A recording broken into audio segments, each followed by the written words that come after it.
দিনের মধ্যে যে কোনো একটা সময় তোমার আমাকে স্মরণ করো, বলো। বলে কখন করবো, সময় সব সময় তো আমরা ব্যস্ত থাকছি।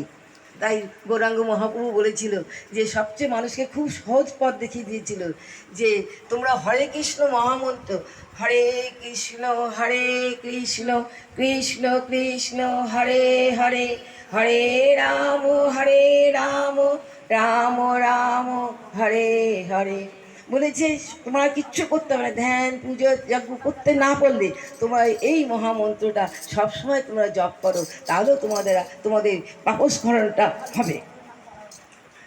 ঈশ্বর সর্বভূতে আছেন, মনে অহংকার অভিমান থাকলে ভগবান সেখানে প্রবেশ করতে পারে না। যেমন উদ্ধব বলেছিল যে ভগবান তুমি তো সবসময় পাণ্ডবদের সাথে ছিলে, তাহলে কেন পাণ্ডবরা পাশা খেলায় হেরে গেল? হ্যাঁ, তুমি তো সাথে ছিলে তো। তখন বলল যে দেখো, যখন ওদের পাশা খেলা হচ্ছিল তখন দুর্যোধন যেহেতু পাশা খেলা জানতো না, তার প্রচুর অর্থ ছিল, সে বসেছিল, সে কিন্তু শকুনিকে ডাক বললো আমার মামা আমার হয়ে পাশা খেলবে। আর আমাকে যুধিষ্ঠির কি বললো, তুমি কিন্তু আমার ঘরের মধ্যে, এই হল ঘরের মধ্যে আসবে না, এই খেলার হল ঘরে তুমি ঢুকবে না, তুমি কিন্তু বাইরে থাকবে, যখন আমি তোমাকে ডাকবো তখন তুমি আসবে। অর্জুন ভগবান বাইরেই দাঁড়িয়ে আছে।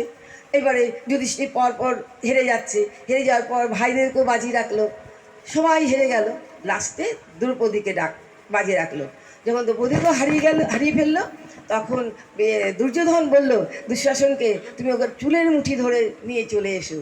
ও যখন তাকে চুলের মুঠি ধরে নিয়ে আসলো, সবার মধ্যে সবাই রয়েছে সভাতে, তখন ও হাত জোড়কে সকলের কাছে বলল যে আমার সম্ভ্রমটা আপনারা রক্ষা করুন।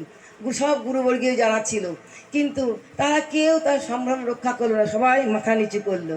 তার পঞ্চস্বামী বীর যোদ্ধা তাদেরকেও বলল, তারাও করলো না।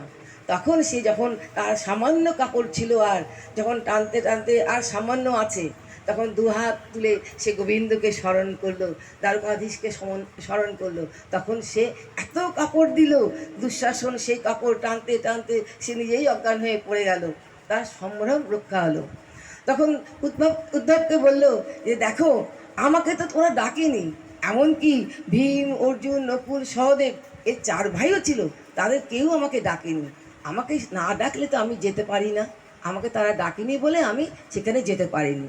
আমাকে যখন ওরা পাশা খেললো, তখন যদি বলতো আমার দুর্যোধনের হয়ে যদি শকুনি খেলে, তাহলে আমি খেতে পারি যুধিষ্ঠিরের হয়ে, এটা বলতে পারতো, তারা সেই কথাটাও বলেনি। তারা আমাকে স্মরণ করে আমি তাই যেতে পারিনি।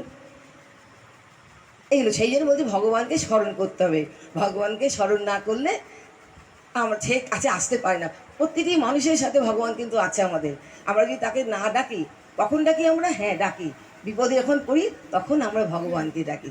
তাই ভগবান আমাদের বিপদটা দেয় বেশি করে, যখন দেখছি ওরা ডাকছেই না, একটু বিপদ দিই, ডাকতে বাধ্য হবে, এইটাই একদম। না ডাকবো না তো, আমি আমার সময় কম তো, গান আছে, আমি একটু জগন্নাথে একটা গল্প করে ছোটো